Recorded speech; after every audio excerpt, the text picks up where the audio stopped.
Welcome to another lecture by Pragmatic Programming. In today's lecture, we will be discussing the Java list, array list, linked list, vector, and stack. So when we take the collections framework, we have the list interface.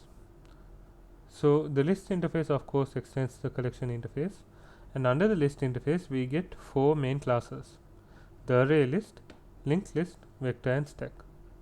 So in this tutorial we are going to take a look at all of these variables and interfaces except for the queue.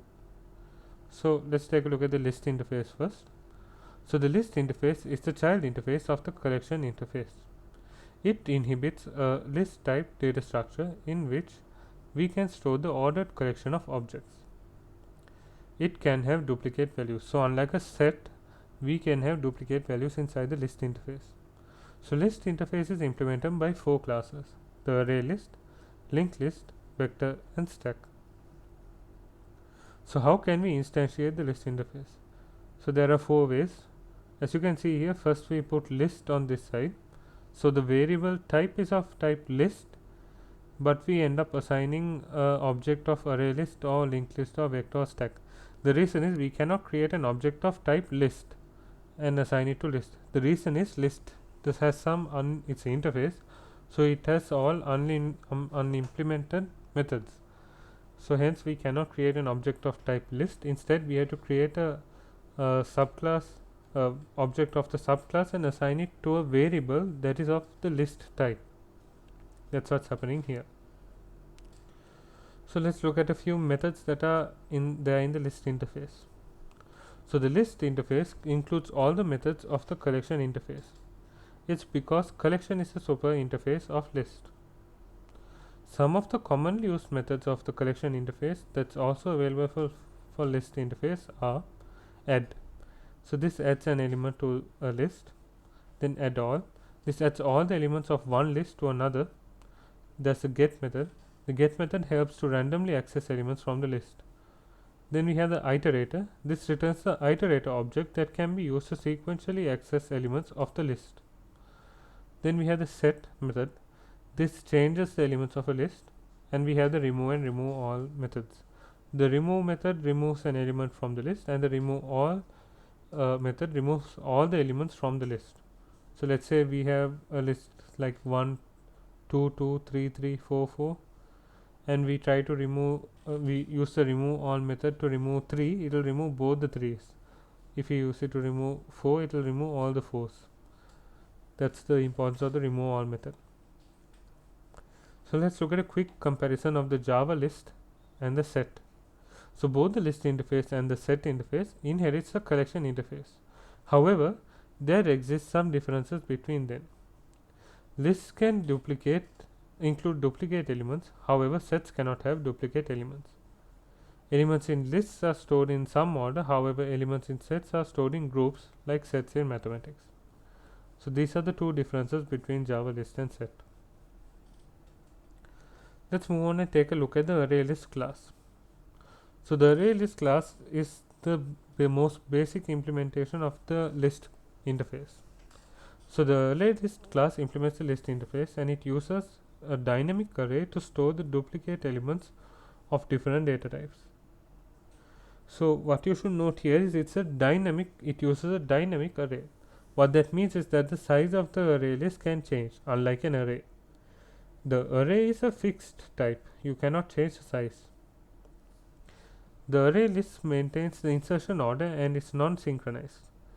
The elements stored in an array list can be randomly accessed. So what you should know is non-synchronized means that you cannot use asynchronous methods to access this array list. It will cause errors. Instead, you have to use synchronous methods. So though it might be slower than standard arrays, but can be helpful for programs where lots of manipulation in the array is needed. So that's where array lists come in handy. The reason is because the size of the array list can be increased automatically. So moving on. So how to create a array list, an array list. So we simply have to write array list here, data type and variable name. So we create a variable of type array list, and we assign a new array list object we assign the reference of the new array list object to the variable. So moving on, methods of the array list. Since the array list class provides the implementation for the list interface, it contains the same methods as the list interface. So there is nothing extra compared to the list interface. Let's move on to linked list. So linked list implements a collection interface. It uses a doubly linked list internally to store the elements. So it can store duplicate elements, and it maintains the insertion order and is not synced. In linked list, the manipulation is fast because there is no shifting required. So what you should note here is linked list is a linear data structure. However, linked list elements are not stored in contiguous locations like arrays. Contiguous means that they are not stored one after the other. The reason is they are all linked together using pointers. Each element of the linked list has the reference to the next element of the linked list. So let me explain what I am talking about here. This is what a linked list would look like. You get the head element. The head of the linked list only contains the address of the first element of the list. That's the head element right here.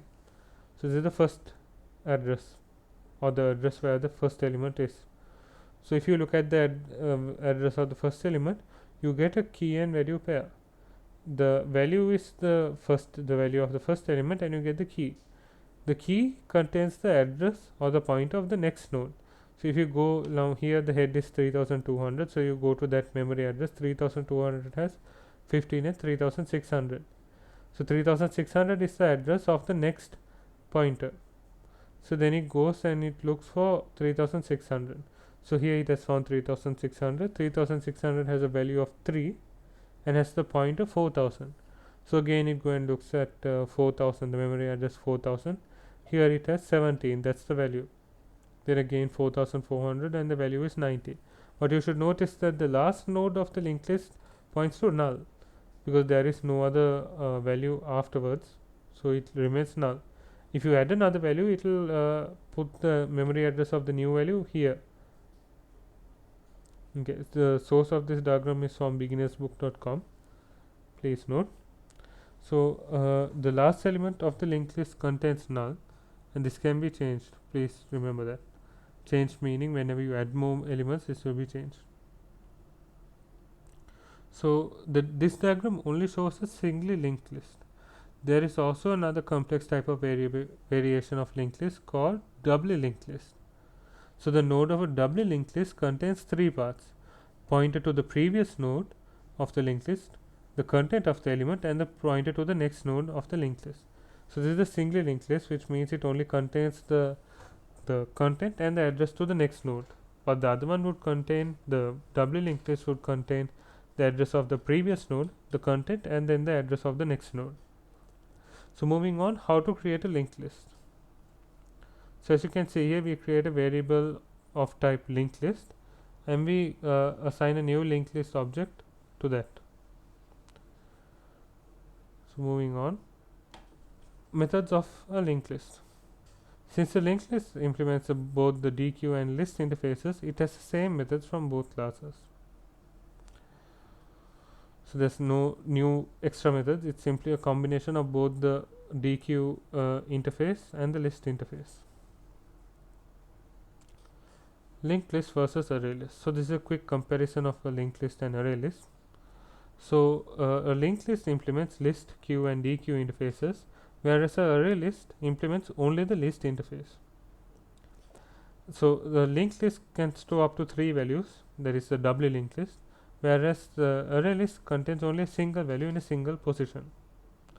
A linked list provides a doubly linked list implementation, whereas an array list provides a resizable array implementation. So and a linked list when it comes to a linked list, whenever an element is added, previous and next address are changed, whereas in array list, whenever an element is added, all elements after the position are shifted. Finally, when it comes to the linked list, to access an element, we need to iterate from the beginning to the element, whereas in an array list, we can just randomly access elements using indexes. The reason is when you take linked list, You have to go from each pointer to pointer looking at the next pointer and so on until you find that particular value. But then array list is all a contiguous memory location, so you simply can randomly access elements using indexes. Next, let's take a look at vectors. Vector uses dynamic array to store data elements.